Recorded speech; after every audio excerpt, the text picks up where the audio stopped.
Hey, all right. So I actually got a template.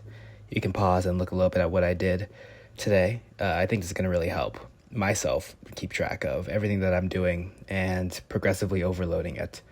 As you can see, I did a whole lot today. This is actually probably one of the hardest lists I've done, probably since I started doing this. I really worked myself today, and I also didn't even include like these warm up sets, some little warm up exercises, trying to help prime some of these movements. I was lifting for like a solid 2.5 hours, so that was really difficult. I was doing the deadlifts, and I thought I was gonna die. So yeah, that's kind of all. These working sets that I have right here. This is the low bar squat at 275 pounds, and I did 4 sets of 5. I changed up the camera angle here so I can kind of look at my knees a little bit more, making sure they're not caving in. But yeah, this was absolutely dreadful. I think probably I also ran the mile like at the beginning of this workout, and I usually end my workout with the pull-ups, and then, I start my workouts with the pull-up. That way I can do it like really, optimally, do as much as I can. And I ended this one with the pull-up. So I was like dying during it. Anyway, these low bar squats were okay in the sense that they didn't feel super tough on my back. It was the deadlifts that really messed up my back. But what it did feel tough on was my hips. I started feeling that pain flare up in my hip flexors. And I was working on my bar positioning on my lower back or on my shoulders, and just how like I'm able to hold a grip, the positioning of it, make my hands slide on the bar.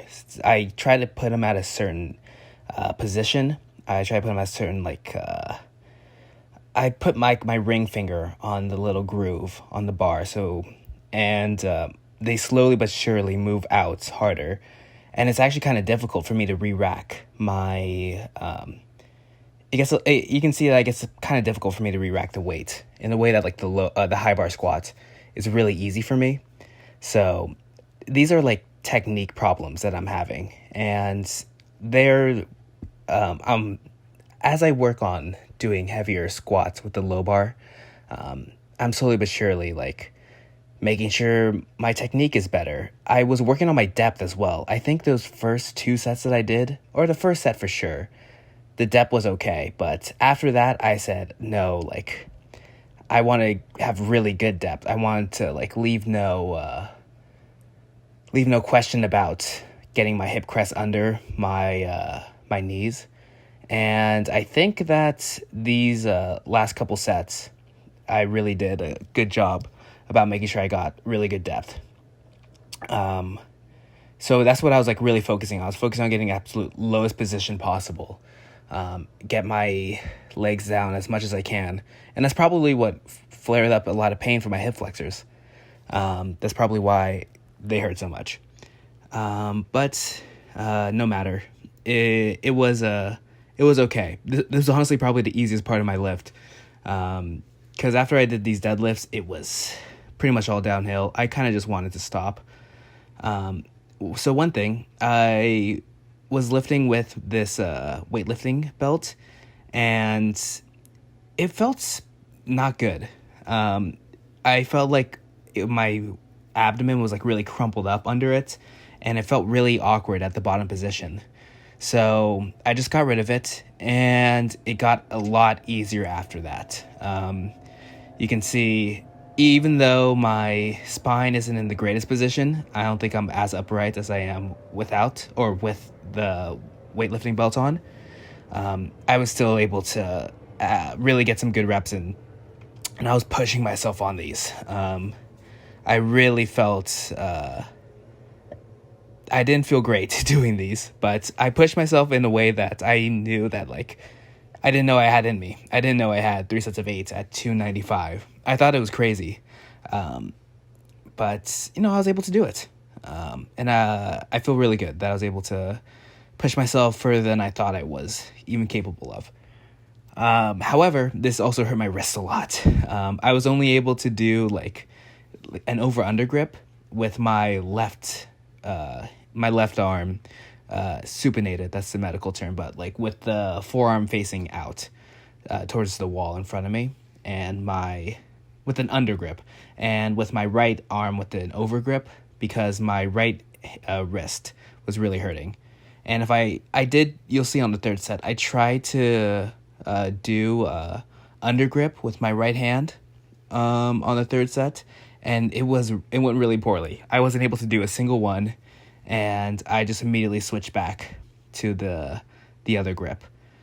But yeah, anyway, this was very encouraging that I was able to do 3 sets of 8 with 295. Deadlifting's very hard, and yeah. Anyway, as you can see by the changing of the white balance, a lot of time passed. After that second set, I took a nice little break. But yeah, there you go. That's what it was. That was me trying to do it with the undergrip on my right hand, and it hurt so much. You saw me shake out my hand. Anyway, yeah, I was kind of struggling during this lift. I thought I was going to pick up a shift today, but no. I pretty much just focused on lifting. I also did a bunch of laundry, basic upkeep stuff. I cleaned my room, stuff like that. So it was good. I got to have a really good lift today. I really feel good about myself, and I was thinking about picking up a shift tomorrow, but I think I'm just going to try to sleep 12 hours. I just had a bunch of protein today. Yeah, honestly, it feels pretty good. My form on these deadlifts aren't that bad either. Of course, they're not ideal. I would want to keep my chest up even more than that. But I mean, those are my working sets. That's me pushing myself. So for the rest of these exercises, I'm not going to include all the sets that I did. I'm just going to include the first set that I did. Because I feel like I don't want this video to be 20 minutes long. But yeah, today was a tough one. But I really like this new template that I have. Trying to include all the workouts that I did, and that way I don't have to have every single set that I did, and I don't have to post every set that I did. I just post the first set. But yeah, I was able to superset these bent over rows with the little trap work. I don't work my traps out at all, so this was fun. And then these back extensions, this is when I was really starting to feel the pain in my back, all that pain that I put myself through doing the deadlifts. It really killed me during this exercise. But my back was feeling absolutely built after this. I felt it everywhere. Every part of my back. I felt it in my spinal erector muscles. I felt it in my traps. I felt it in my, the muscles in between your spine and your scapula. My rear delts were feeling it too, because I also did I didn't record it, but one of my warm-up sets that I do every day, I do an upper body day with a 1 pound dumbbell, and I'm just extending my arms. I was doing that, and that worked out my rear delts really well. And yeah, I mean, every single part of my back. And then I hit my lats with the pull-ups, those 10 sets of 5. That sucks so much, honest to God. So yeah, pretty much just that. I tried to have as good form as possible. So this is my first set. My first set, I had really good form, but by the time I got to set 8, I was kicking and screaming. But yeah, that's kind of all. I didn't want to do these preacher curls at the end. I wanted to cut it short, but that's a nice thing. I wrote down all these exercises before, which I haven't done in a month. But when you write out all the exercises that you want to do before, it really helps with having that determination as opposed to just free flowing and going with the flow. It allows you to push yourself harder than you think you're capable of. That's why I was able to deadlift so much weight. I looked up how many sets I can do with the 8 80% of my 1 rep max. It says 295. I said, okay, I'll do 8 reps of that, because that's what the internet told me I was capable of, and I actually was. Anyway, that's kind of all. I'm going to sleep so much, and I'm probably going to go easy on it tomorrow, but yeah. Bye-bye.